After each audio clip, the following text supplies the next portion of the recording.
Diane Linn and the road and the Board of Commissioners. Diane Linn, Chair. Next Friday, there is no program. It's the 5th of July, and a lot of people will be out of town. The following week, we'll be back at the MAC for the rest of July, and that week we'll have a panel speaking on alternatives to public power. For those of you who may not be aware, the City Club website offers access to our research projects, to past club program presentations, and upcoming events. So please tune in to www.pdxcityclub.org. Our board host today is Katie King, and Katie is a member of the Board of Governors, and she is the intergovernmental liaison for the State Health Department. She will ask the first question of our speaker.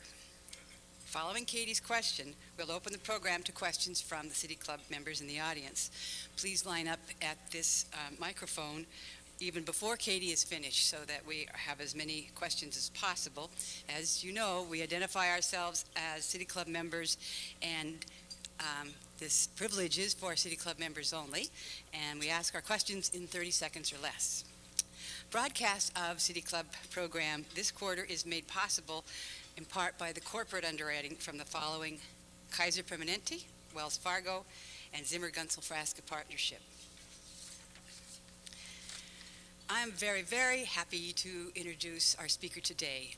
Diane Linn has been a fixture in nonprofit and public activities for many years here in Oregon. Portland. She is a native, and like myself, we were raised in inner city Portland and have had a lot of overlapping in various Democratic campaigns, and then overlapped in our work. After Diane spent 3 years as head of NARAL, very, very effective years, she came to work in City Hall when I was there in 1993, and Diane was hired by Charlie Hales as the head of the Office of Neighborhood Involvement. That was a very successful tenure. From there, she ran for the County Commission, was elected, and was there for 3 years until last spring when she ran for and was elected to chair of the County Commission. Diane, when I was kind of putting together things about her background, I found a lot of re-words. In the last year, and certainly with ONI, she's been involved in restructuring, reorganizing, and resources. But this morning I found a new re-word that confused me, having to do with the Multnomah County Library Levy. Yesterday, Diane and the other commission members voted to bring it back to the ballot in the fall. And we're all very happy and very supportive of that. However, I guess it has to be tweaked or altered in some manner. The word in the newspaper today said rejiggered. Now, I don't know what that word means, but I don't like it. So maybe Diane can straighten that out, as well as tell us a lot more about her last year and the future in county government.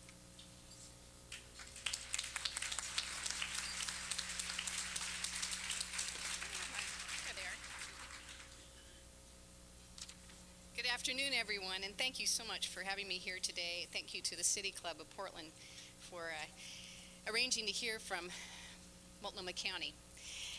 What I'd like to do is remind you that I was here a year ago. I addressed this group as the newly elected chair of Multnomah County. This year, I'm the newly re-elected chair. I have to say that I'm glad that the 5 campaigns in 4 years are now behind me, so we can go forward now. And as I contemplated what to tell you all today, I wanted to begin with a catchy one-liner, kind of an epic title that would attribute really my first year in office. It was pretty hard to do. And generally, I'm not a big fan of kind of sound bites or quotable quotes, but I would like to capture for you kind of what it's been like for us. So let's try bumper stickers. How about practice random acts of kindness and senseless acts of beauty? Well, beauty and kindness just don't get you where you need to go. While I would remind you all that we really should do these things every day. There's always bad cop, no donut. Have any of you seen this? Kind of liked it. But there really aren't any cops at Multnomah County, just a sheriff. Now I like this one. I hope you understand. The goddess is alive and magic is afoot. not very modest. So let's just put those aside, and I really don't think the bumper sticker thing works. So we're going to move to popular movie titles. Now, my personal favorite is The Divine Secrets of the Yaya Sisterhood. Now, sisterhood is good, and it does happen at Multnomah County frequently. Divinity is always a plus, but secrets are just not allowed in government work. So we could go to deliverance, way too scary. Insomnia, yes. Yes, absolutely. Let's try speed. Well, that's the pace of what it's been like this last year, but it doesn't really give you the whole picture. So we're going to try this thing in reverse. I'm going to select a title that doesn't represent my first year in office. And this one's easy. It's As Good as It Gets. When I took office, there were many assumptions that certain things were going to be as good as they get. Let's take mental health, for example. The system's screwed up. It's going to be screwed up. It's fundamentally unmanageable. As to our budget condition, you're going to have budget shortfalls. That means you won't be able to keep your essential services whole. You can't influence major organizational change. You're just going to have to tighten your belt and start the cutting. Specific to the economy, the conventional thought was, the economy stinks, it's going to continue to stink, and there's nothing you can do about it, just write it out. Anybody ever heard that before? That's what people say. Also specific to the economy was the notion that money's tight, people are going to hold on to theirs, and they will not approve new tax measures of any kind, not even for a very highly used, well-loved library system. As for local government, the belief is that schools are the state's responsibility. You have no role in supporting schools. It is not your job. And the most dangerous assumption of all is that you have to play the hand that's dealt you, and to my poker club family, you'll know what that means. And you really got to just go with the flow, stay below the radar. Change is too hard, and life is easier with the status quo. Now, there are many historical arguments against the status quo. So let's start at the beginning. In 1854, a group of citizen and business people came together to challenge the assumptions in the status quo. They came together under the flag of, imagine this, taxes too high, and they weren't having access to government at the time, and they asked the territorial legislature to create a new county. The birth of Multnomah County came about because people wanted and needed change. Now, if you think about it today, what would have happened if they hadn't have done that? Well, we would have maybe still been a part of Washington County. Now, for you regionalists, us regionalists out there, that may be a good idea, but it's not how it worked out. So, I am an optimist. I believe there's always room to grow and improve and do things better. But I'm also a pragmatist. I know that you just can't hope that things will get better. You really have to make it happen. So I'd like to share with you a few of the things we've done to challenge the assumptions that it is as good as it gets. 21 days after a fast and furious campaign last spring, I took office, and the first news that came to me, literally, as I walked in the door was, we're going to close the Crisis Triage Center, which left a huge hole in the mental health acute care system. As a result of that and many other factors, mental health clients, our most vulnerable citizens in this community, were cycling in and out of the hospitals, the emergency rooms, and our jails at unprecedented rates, costing the county an enormous amount of money, risking bankruptcy of the system. The Crisis Triage Center closed only 4 months after the tragic death of Mejia Put, a devastating and painful, obvious example that our safety net system was not working. It was very clear that the mental health system was in severe crisis. So we began immediately the thankless and difficult task of implementing the changes that we had been processing for about 18 months prior. We needed to stabilize our acute care costs to begin to build in a more effective, more efficient, accessible wraparound model to those who are suffering from mental illness. We wanted to intervene early, and we wanted to get to where they were in the community. We stopped the flow of money out the door and were able to apply those resources to where people most needed it, like our successful neighborhood walk-in clinics, the mobile crisis team, and the 24-hour crisis line. We are now in general compliance with the state contract, allowing us to maintain our authority, and we are serving people better today. This is an enormous accomplishment, and I'm very proud of the work I, the board, and many, many people in our operation took on around this. The road was very bumpy and we had some serious setbacks, but today is a new day for mental health in Multnomah County, and I am confident that we'll continue the hard work it's going to take to continue the improvements there. Is it as good as it gets? Hardly, but at least we're out of a severe crisis. It's very hard to improve if you don't have a steady flow of revenue coming in to support your services. Over the last year, Multnomah County has really felt the impact of the recession in the continuing underperformance of the business income tax and shifts in federal priorities that fund some of our local programs, not to mention the legislature and the recent special sessions and the current one going on right now. Multnomah County manages $1 billion of money. About 33% of that comes from the state, about 21% pass-through dollars from the federal government. We have various and many sources of revenue and funding. However, our primary challenge has been managing our fluctuating general fund. And due to the decline of the business income tax in October of last year, the board faced a major shortfall in mid-year. We did approve a budget package addressing a $22 million deficit for the current fiscal year. We balanced our budget by identifying new revenues, making substantial administrative reductions, delaying some programs, and reducing hours in the libraries on Monday. Also, in working with the sheriff, we decided to mothball, at that time, the Troutdale Correctional Facility. During the rebalance, we also acknowledged that the time had come for Multnomah County to move away from individual departments providing separate services. We couldn't continue to act as a holding company with 9 independent subsidiaries at that time.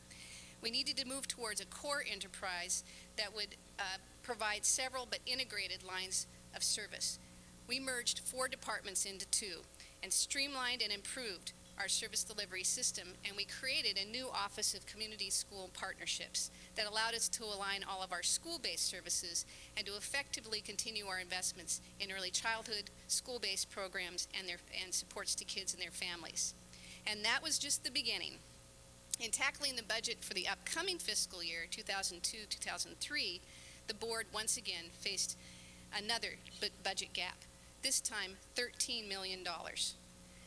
Most people, when they're experiencing declining income, wouldn't think to put money into savings at that point in time, but we did. Any wise economist or successful business person would tell you that maintaining ample reserves and critically evaluating your expenses is exactly what needs to be done in lean times.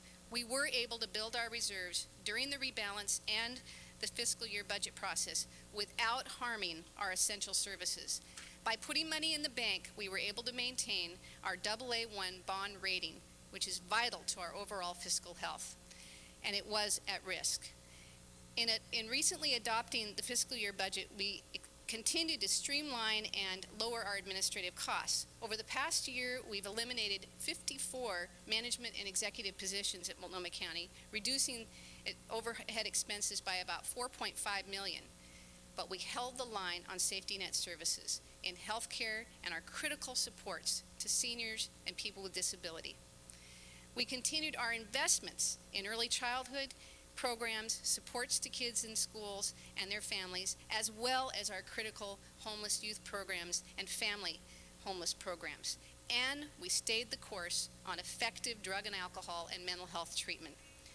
We even found a way to open new jail beds. I outlined and the board unanimously adopted a budget and policy direction that would allow us to reopen the Troutdale jail facility and add necessary beds at this time, and we need those beds. Of course, we had to make some very tough decisions given our fiscal condition, and I'm not popular right now with some entities that no longer rely on Multnomah County for their resources. But all in all, I believe that we remain true to our core mission and values, to maintaining the essential services that we provide to the public, and we emerged a stronger organization. Now, is it as good as it gets? Of course not. I am particularly proud of the alignment of school-based services in the new Office of School and Community Partnerships. In my daily experiences here at the county on this issue of education and at home as a parent, it really has strengthened my own political courage. I don't know if any of you have noticed, I'm sure you have, but there is a lack of courage on this issue these days. Most people are playing it too safe, and too many people are working to maintain the status quo. My question is, what about improving on the status quo when it comes to education?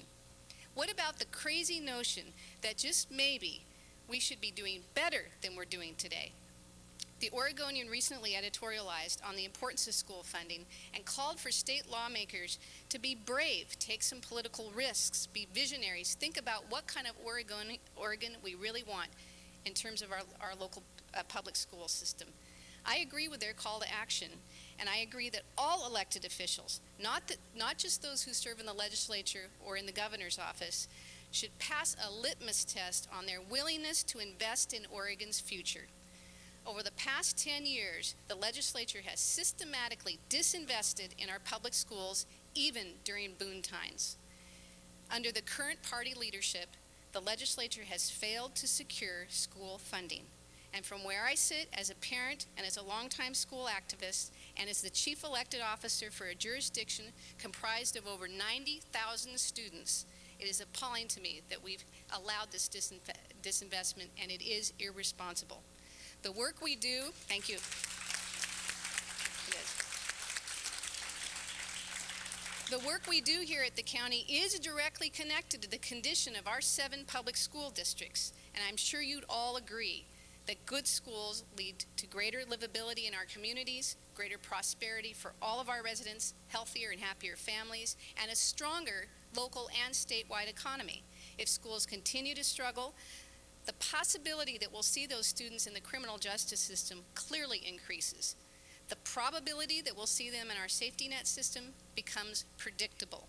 I do believe that our public schools need to be held accountable to the taxpayers, and I, along with many of you in this room, have spent hours on end looking at how to increase the efficiency and apply better use of our limited resources, and most recently that's been in the area of facilities costs. I'm here to tell you what I think is very obvious, and that is there just aren't any more efficiencies to be found. Schools are doing more with less, and our public school teachers, God bless them, do a whole lot more than just teach our kids the 3 R's in pretty tough environment. Our public schools can no longer continue to do all that's expected of them without adequate resources, and it amazes me that we still have leaders that don't make the connection about that investment and the money it will save us into the future. Let you all in on the ground floor of something we're working on. I'm currently involved in a group of education advocates who are looking for a way to effectively support officials and candidates who have a proven track record on supports to our schools.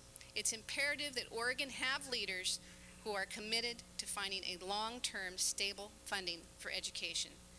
Today, in the halls of the legislature and in our classrooms, it's far from as good as it gets. So investing in our kids in schools and youth services and early childhood development, I'm sure that's a theme you'll be hearing, really does provide the highest yield for our community. I believe that we really are doing great things at the county in this area, but our successes and achievements happen without very much fanfare. And I've been told many times that people don't know what you people do at the county.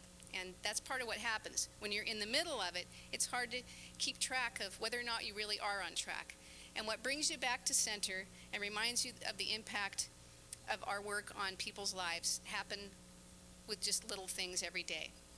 A conversation in a grocery store, a blurb in the paper that goes unnoticed by most people, an encounter with a real person on the street or any place, a family member, someone who benefited from our services. Those are the things I hold on to when I'm having a hard day. This year, I've been fortunate to have a number of highlights that remind us that I believe we are on the right track. Like the morning I read in the paper that Bob Landauer sees, and I quote, gold nuggets amid the gravel of the county's mental health reorganization. He goes on to say, quote, we might just strike it rich for the 13,000 clients who rely on our services, end quote, a clear indicator that we were heading in the right direction. And then there was the board meeting when Don McClave, former president of the Portland Chamber of Commerce, warned that Multnomah County is, and I quote, in serious danger of giving local government a good name, end quote. And we were just doing our jobs, involving stakeholders in the public in a bridge repair decision. I also remember the day that I had a candid conversation with Hazel Malone, a former user of our county homeless youth services. Hazel explained to me that she used heroin, a euphoric drug, so she would avoid killing herself. Now, we all know heroin is the answer to nothing, and it's very dangerous. But that conversation gave me insight about how none of these questions are easy, and it's not clear-cut. And when you listen to what people have to say and hear their experience, you can do a better job of serving them.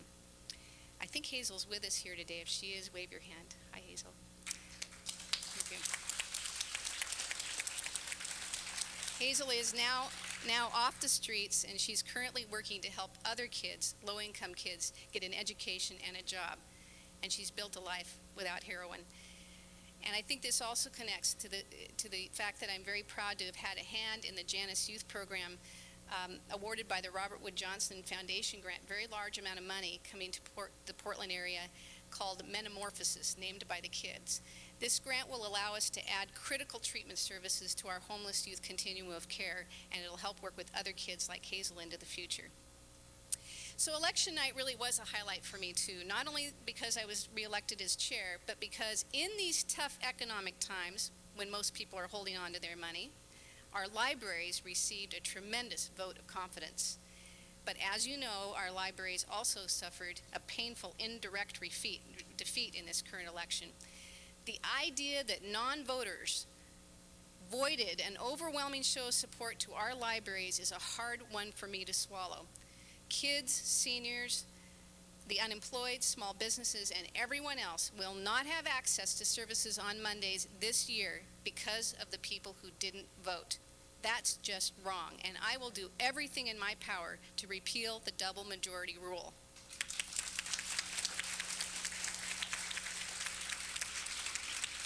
Our libraries are among the few services that are free to every user, and they're among the best and growing used services. 82% of the people in this county have a library card. Every year, on the average, 23 books are checked out for every man, woman, and child in Multnomah County. Now, that's a great value.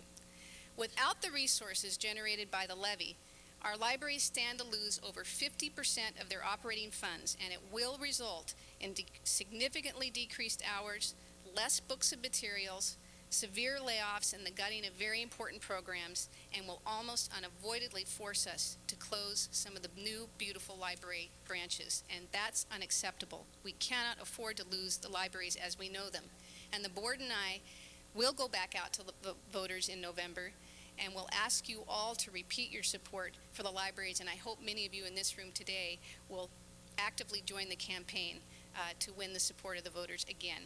Our libraries depend on these resources. So you have to be wise with every dollar you spend, but you also have to try to figure out what's limiting our resources. The state's not the only jurisdiction that needs to take a serious look at the tax structure. Multnomah County also must critically evaluate the effectiveness, sustainability, and fairness of our own tax base. And I'm committed to taking it one step further. Not only will we look, but we will act. It just makes sense. The level of services Multnomah County can provide now and into the future is directly reliant upon a strong and stable local economy, not to mention the jobs. Let me remind you that our general fund has been in decline for the last 2 years, and our fund is made up of property taxes and the business income tax. And again, the business income tax has really been the cause of our shortfalls. It's a cyclical thing. If businesses lose money, so does the county. Businesses are struggling, so is the county. So clearly something has to be done to keep businesses in the area, attract new ones and small businesses, and add much needed jobs to our workforce. So how do you do that?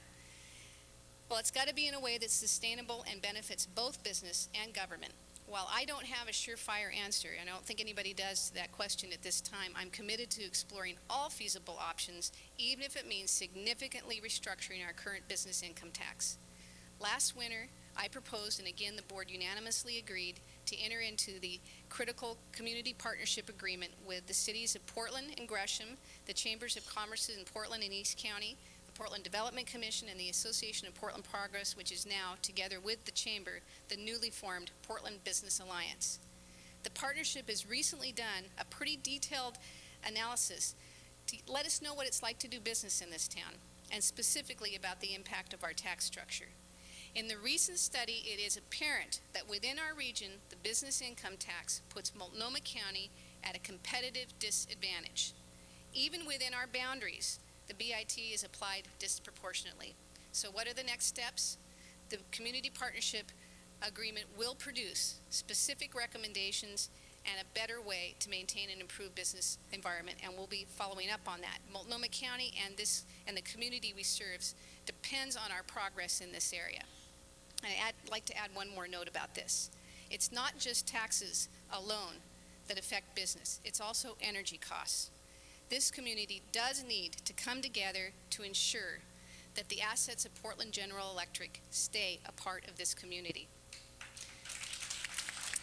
A lot more discussion about that. Of course, you all know a strong economy is, of course, not the only way to save the world. We must continue to invest in people. We will persist in improving our mental health system. I see friends here today who will keep us on task, including the housing piece, and will persist in making sure that our addiction treatment services are as good as they can be, and will also do it in terms of cultural competency, and I want to address that for just a moment. Cultural competency and culturally specific services are so critical to so many people in our community, and it's about fairness. Without it, we're only serving a fraction of the people that need help. We are fortunate to live in a community that celebrates and supports diversity, but no matter how much progress we can claim to make, it remains that individuals and communities are just not getting a fair shake. And whatever it is, access to services, employment, contracting, or competent and again appropriate service delivery, we should and will do a better job of leveling the playing field for our ethnic minorities and communities of color. For them, it's nowhere near as good as it gets.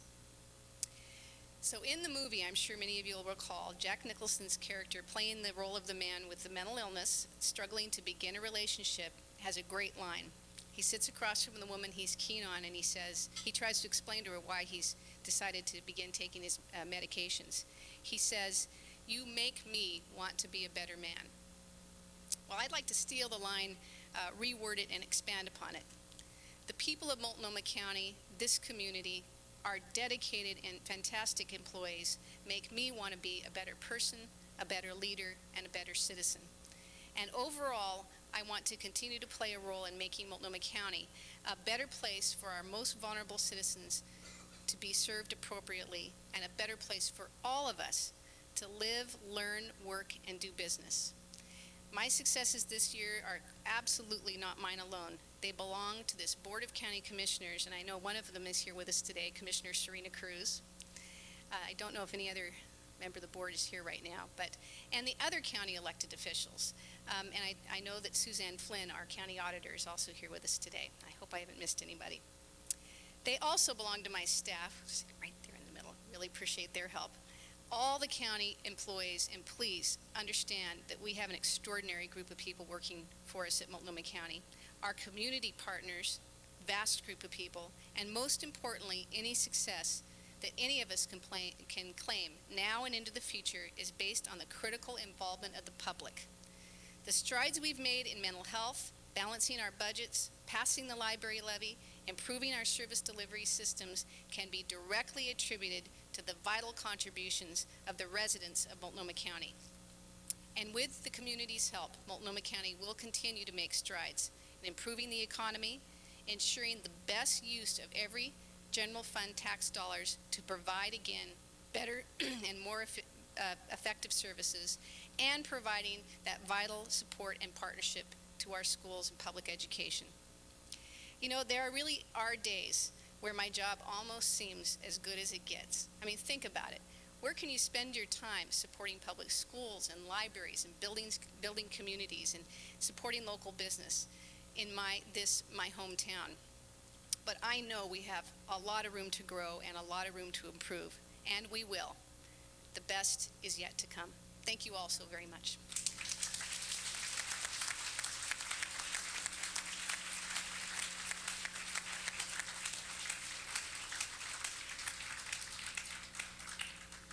I love it when someone says the best is yet to come and it's my turn to speak. Thank you very much. You took office a little over a year ago, and I'm interested in what your very first day was like. What did it feel like to sit behind that desk? What was your very first order of business? Who did you call first? What was your first meeting? I was hoping that you could walk us through that day and maybe talk a little bit about some of the things that were on your to-do list. I know that the mental health crisis topped the list, but you had all sorts of things that you wanted to do to implement your vision for Multnomah County. And then I would like for you to tell us, or maybe walk us through your very last day as chair of the Multnomah County Commission. What do you hope that day will be like? And what is the very last thing that you will do before you turn off the lights and close the doors?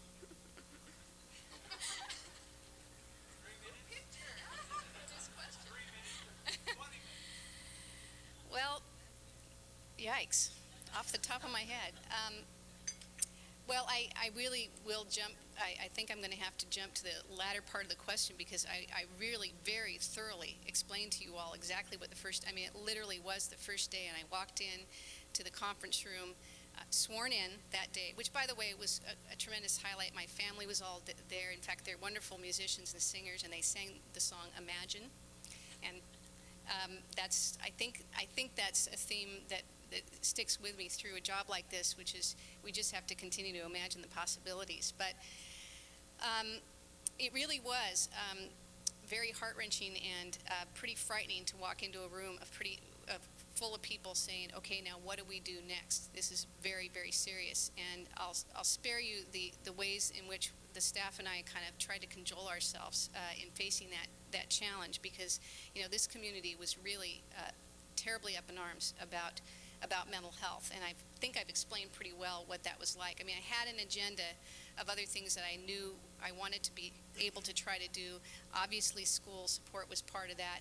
Obviously, looking at the way Multnomah County operates and figuring out what we can do best, maybe letting go things that we shouldn't be doing, really kind of aligning and strengthening our services. But mental health and the budget issues have really dominated this last year for me, and I'm hoping to regroup and start a new year, maybe a 4-year term next year with a more clear-cut agenda. Well, the last day that I close the door and turn off the lights, it'll have to be about, probably my last thoughts will be around whether or not we left the community in a better place for probably 2 big groups of people. One are our most vulnerable citizens. That's the job of Multnomah County, and if I can feel confident that we did, all you can do is the very best you can do, and you have to accept that. You can't save everybody, but I hope we'll have done as good as we can do to take care of our vulnerable citizens as a community and our part of Multnomah County, and then that we left this education system in better shape for all the kids and the kids to come after them. So those are the 2 things I hope I can look back on. Oh, I can stay here. Thank you. Claire Kodowski, City Club member. I have a 2-part question. It's my understanding that county funds are being diverted from children's mental health programs to fund adult mental health programs. Is this true? And what is your vision for children's mental health programs in Multnomah County? Well, it's basically not true. We've had a lot of discussions about children's mental health, and I know that there's a lot of people out there that are concerned. Again, I believe this is one of those assumptions that if you're trying to save the adult mental health system, that you're going to rob funds from either and or both children's mental health or drug and alcohol treatment. We're desperately trying to be sure that doesn't happen. Now, we're not going to create firewalls between systems because that prevents our ability to do good integration of services. But we are not robbing the children's mental health system to help bail out the adult system. I think I explained that we're trying to get the money out of the acute system, the late stage system, and apply it earlier on to community-based care. And I believe that's exactly what we're doing. John Ball's giving me the nods, yes. And on the issue, your second question was about the children's mental health system. I must give credit to my colleague, Lisa Nato. Commissioner Nato has worked very hard to analyze the current condition of our children's mental health system. And I think we all know it connects back to those investments. If we can help kids get on track, earlier on, we're going to save money in the long haul, and this board is really committed to making sure that we help improve services to kids and, again, provide culturally competent services to kids. We now know that you can't sit a kid down with a therapist for a half hour or 20 minutes and have that make a difference. You really got to approach it differently and creatively, and we've got some wonderful people in our operation, and I would give, again, credit to Lisa Nato for her very hard work. We passed clear policies to head in that direction, so you're going to see some improvements in that end of the system for sure. Diane, I'm Ted Falk, and I chair the City Club's Healthcare Issues Committee, and we have spent the past year looking at a segment of the healthcare safety net, not the mental health safety net, which you have talked about, but the general healthcare safety net. And we included in our research, for example, we took a tour of one of the wonderful clinics that Multnomah County operates. And we heard from your staff about the Communities in Charge movement, which is attempting to integrate the healthcare safety net in the Tri-County area, and I know that you have been personally involved in that. I wonder if you could tell us what you hope can be achieved in this area. Well, thank you for asking the question. Commissioner Cruz and I have been working on this together with, I think, one of the best leaderships of a public health system in the country, and Lillian Shirley is here, I believe. She's leading that charge, and I've got to tell you, sometimes when you don't say anything about something, it's because it's going pretty smoothly. And in the case of public health, our safety net health clinics, our public health efforts, and by the way, this does relate to something I just did get a chance to mention in my speech, which is Multnomah County is critically involved in emergency preparedness. Post 911, we've really got to be at the forefront of that effort, so that's kind of a priority one. But we are really looking hard at just how we can start engaging Clackamas County and Washington County in the effort to provide a much more comprehensive safety net health clinic network, including some community partners to catch people really region-wide, because Multnomah County is carrying a vast majority of the burden today. I think people way before my time, Gretchen and many others, worked very hard to build, we think, a respectable system. But we've got to go regionally with this thing, and we've got to be very creative about just how we bring in the other counties and how you finance that kind of effort. So we're making strides in that area, and we're going to let loose our creative staff to go for it very aggressively. So again, I think that's an area where I have great confidence that we're going to make some improvements in. Thank you. Tom Hogan, City Club member. One of the things I'm always interested in is teamwork and collaboration. So I'm wondering if there are some more specific kinds of ways that you think the City Club might be supportive of the kinds of things you've talked about in your talk. Well, thank you, Tom. It's a great question. And of course, the reason I'm very happy to be here today is because the City Club has always featured the state of the state and the state of the city. And I think there's a lot of really good reasons for why Multnomah County is kind of the hidden, invisible government. But wherever the reasons are, they're not helping us do a very tough job. And we need all of you to help us bring some visibility to this kind of government that gets kind of the tough job of handling the needy and the naughty, which I'm sure you've all heard before, but that's what we do fundamentally. We also have, we're also in charge of animal control and the bridges, 7 downtown bridges. We have just an array of services, and we're really operating in obscurity, and it's not helping us. You're a part of a civic organization that really can help us be ambassadors to people out in the community to help share. The city. What the city does is obviously crucial. The state, Metro, TriMet, the Port of Portland, but Multnomah County plays a really important role here too. So we need your help in kind of getting the word out about that. I think we can also partner up on things around civic involvement. The double majority problem, my guess is you wouldn't be here today if you didn't agree that maybe something needs to be changed about that. It wasn't just libraries, it was parks. We're closing community schools because people just didn't vote. And I think people like you in this room have the expertise to help us come up with strategies for taking on that kind of thing, to help us have a better relationship with our public, and because we can't do what we do without their support and their confidence in us. So visibility and how we structure civic involvement are two areas that I can think of right off the top. Thanks, Tom. Okay, thanks. Hi, Chris. Chris Smith, club member. I want to congratulate you on one of the successes you didn't mention, which was the library's role in keeping internet access in libraries uncensored around the country, not just here in Multnomah County. I've heard that question asked very differently, Chris, as you can imagine. Well, I think it was a good thing. Thank you. What I want to ask is, would you consider, now your role as successful Plainton, would you consider a suit to overturn the double majority rule under the one man, one vote theory?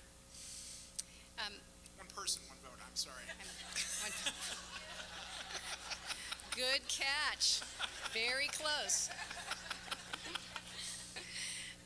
I'm going to invoke Steve Novick because he's been my resident expert on the issue of what you can do to challenge these kinds of things. And while he's leaving my staff to go join the gubernatorial campaign and hopefully the next gubernatorial administration, and that would be a good partnership too, I think we've got several strategies for how to do that. A lawsuit is only one of them, and I think it has been attempted before.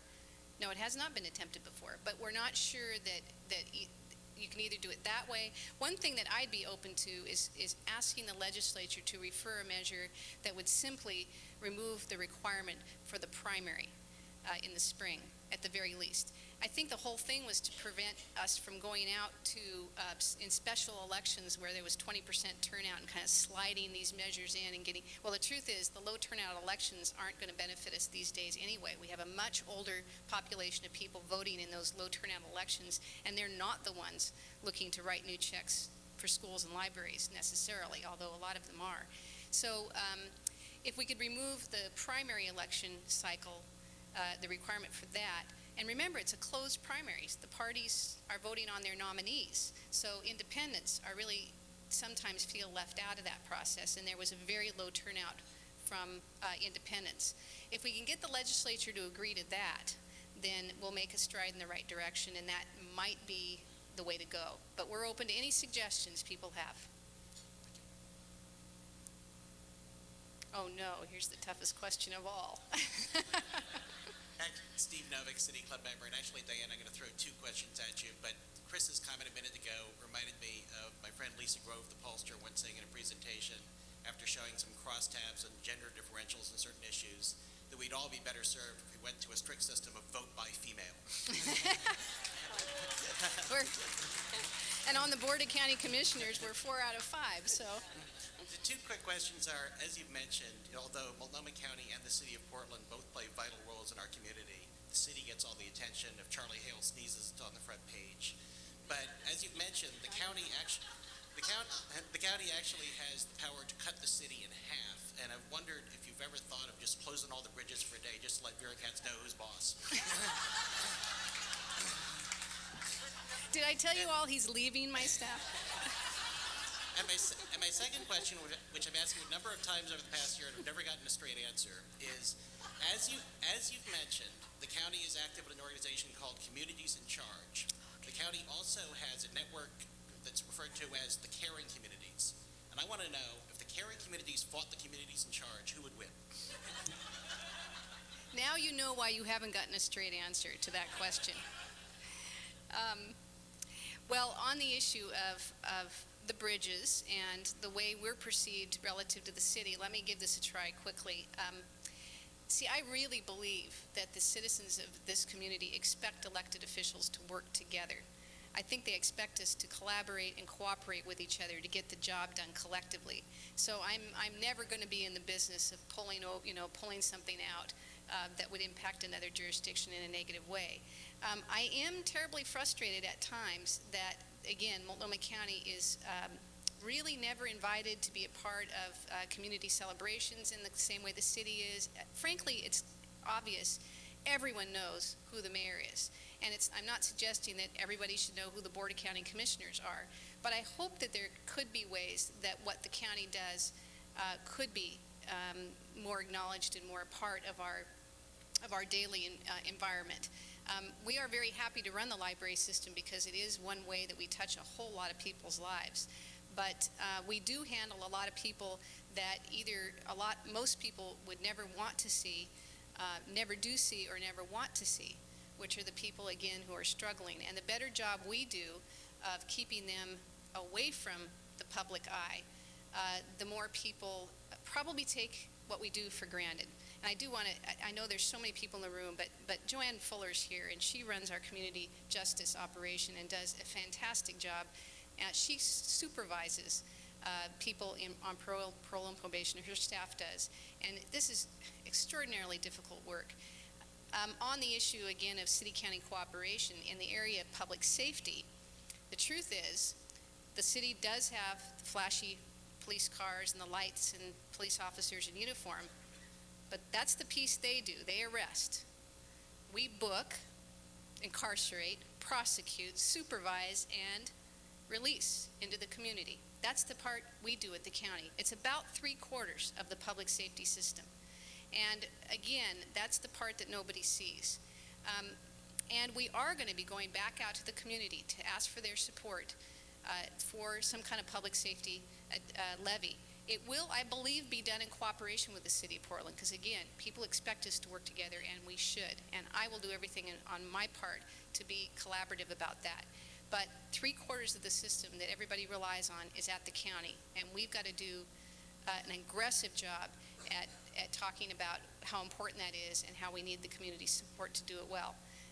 One element of the effort is to, as most of you know, we're building what's called the Wapato, was originally jail facility. Well, it's much more the drug and alcohol and mental health treatment facility at Wapato. It'll be secure because these people will have committed crimes. But we are going to put much more investment, we're still designing this, in getting people out of that cycle of coming into the jails, going out, getting rearrested, going back in, back out. I mean, we have people who have been rearrested 80 times. Think of the cost, the arrest, the booking, the incarcerations, the cost per day in the jail system. All of that costs the community money. Now, if we did a better job and even get a substantial percentage of these people treated and back on track in life, and I'll tell you, this board has seen people come before us, 30 years of experience in the criminal justice system, wreaking havoc for years and years of time, now in treatment and recovery, back with their families, in jobs, paying taxes. And even if we can get some substantial percentage of those people back in that condition as opposed to cycling in and out of our system, we're going to make great strides. So it's going to take a lot of cooperation. That was a long answer to a pretty simple question. And the community is in charge, and communities, caring communities, would never argue because they're on completely different agendas. Go ahead. Hi, I'm Thomas Bruner, Hi, City Thomas. Club member. Before I ask my question, I have 2 of your yard signs in my garage. So every morning when I leave my garage to go to work and every evening when I come home, yours is the name I see. Oh, thank Could you. you come get these yard signs, please? They're recyclable. I like you, but I don't like you that much. Yeah, So, I understand that.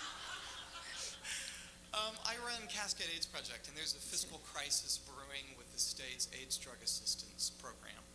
And as pharmaceutical inflation and health insurance premiums are experiencing double-digit increases, the state's drug assistance program is looking at the Title I pot of money to offset some of their looming shortfalls, which they project to be as big as $1.7 million.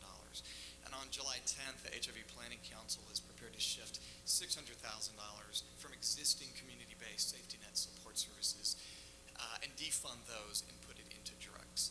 If I thought it would fix the problem and fix it into the future, I could support it, but it won't, because next year we're going to be back in this same problem, in the next year, and the next year, and the next year. So will you go fix it? Will you stop it from happening and go fix it, please? If I And come would you pick up work my with lawn us? signs, yeah. That's right. Pick up your yard signs Yeah. and then go Yes. fix this. But Well- can we not?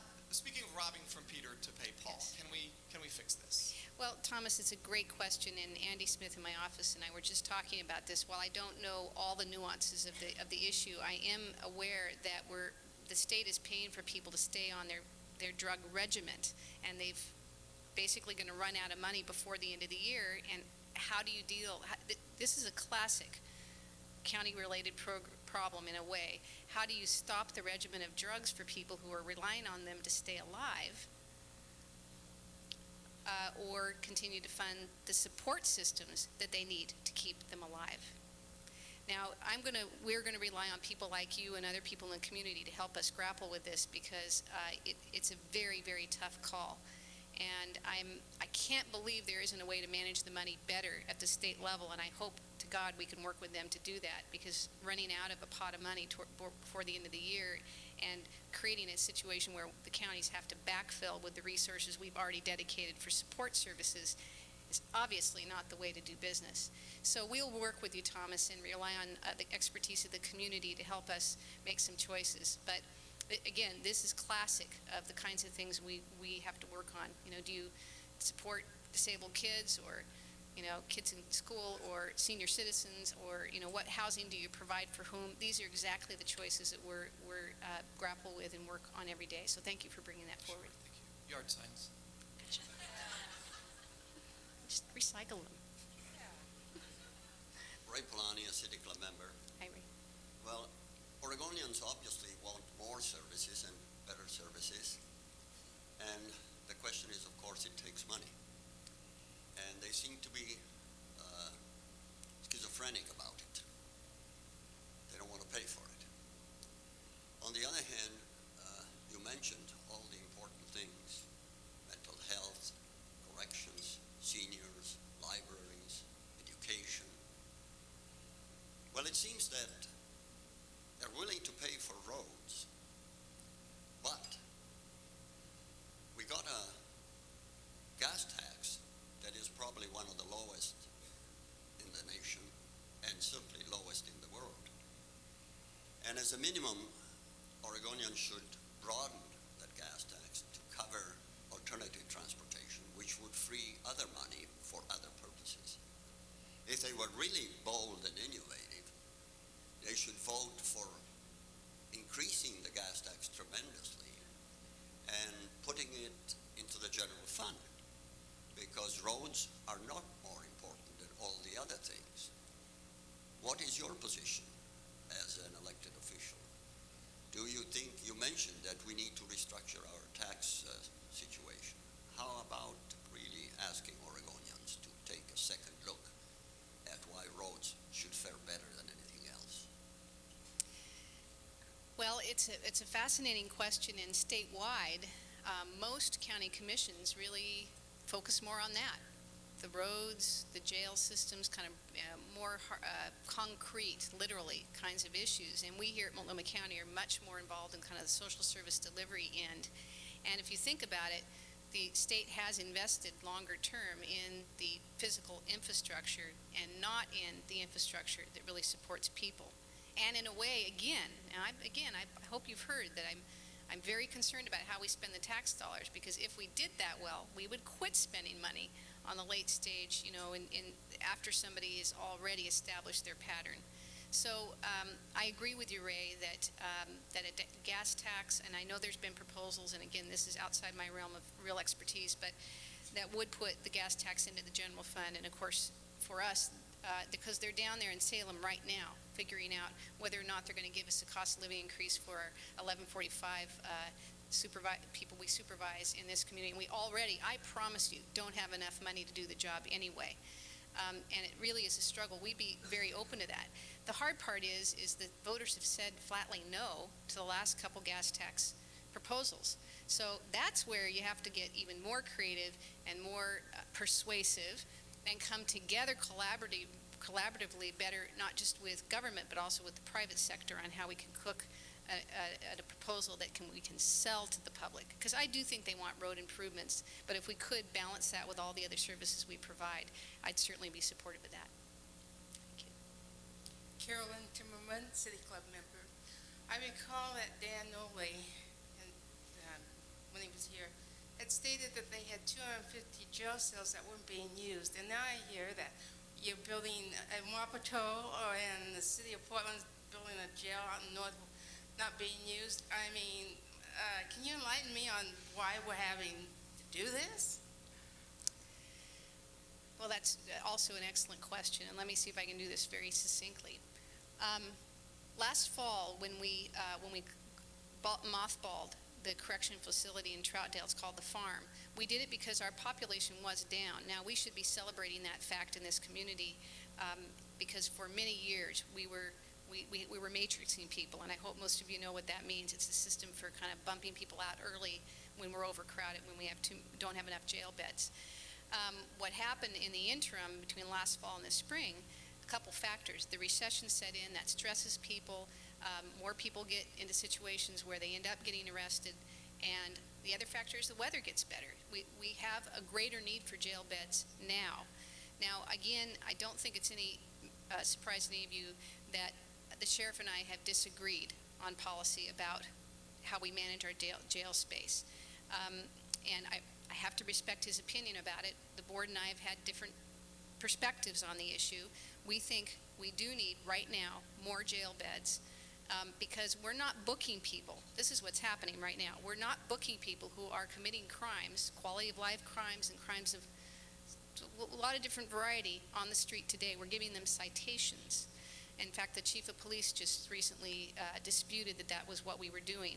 I think we need to book people and get them into the bed if that's going to keep them from committing more crimes and wreaking more havoc. So it's a management issue. The good news is, I must tell you that I'm very excited about our sheriff-elect, Bernie Justo. Is coming to join the county January 1st.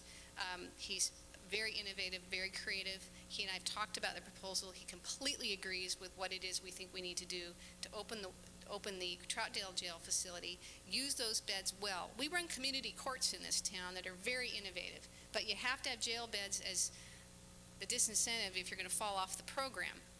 And we're not using those beds as well as we could, so he's very excited to do that.